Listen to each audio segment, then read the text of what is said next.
In meetings with Prime Minister Benjamin Netanyahu and Defense Minister Yoav Gallant, a senior aide to President Biden called for Israel to trust diplomacy and refrain from all-out war. With Israelis living in the north enduring daily shellings and some 100,000 having evacuated their homes, one Israeli reserve major told CBN News that trusting diplomacy is not realistic. So how diplomacy can work when you are talking about a regime that is exporting ideology that is calling for submission of their values for their Islamic Sharia laws values in our region, and Israel is actually for them the Jewish democratic state of Israel. Israeli Reserve Major Shadi Khalul is an Aramean Christian from the Galilee.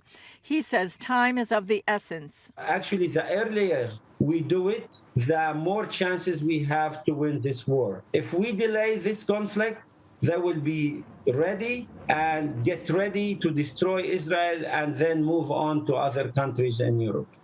Earlier in the war, Israel faced U.S. and international opposition to invading Rafah and defeating the remaining Hamas battalions. Now Israeli forces say they've destroyed 2 of the 4 battalions and degraded the other 2. They've also discovered hundreds of rockets intended for Israeli civilians.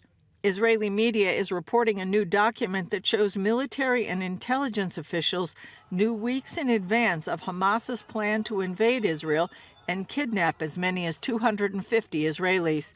While officials believed defenses were strong enough to prevent an invasion, Hamas succeeded in killing 1,200 civilians and taking about 250 hostages on October 7th. Some of the hostages have died in captivity, and those who've been released and rescued testified to psychological, physical, and sexual abuse. Vice President Kamala Harris highlighted that these crimes are likely still happening to hostages held in Gaza. And I just met with Amit, a survivor who has bravely come forward with her account of sexual violence while she was held captive by Hamas. These testimonies, I fear, will only increase as more hostages are released.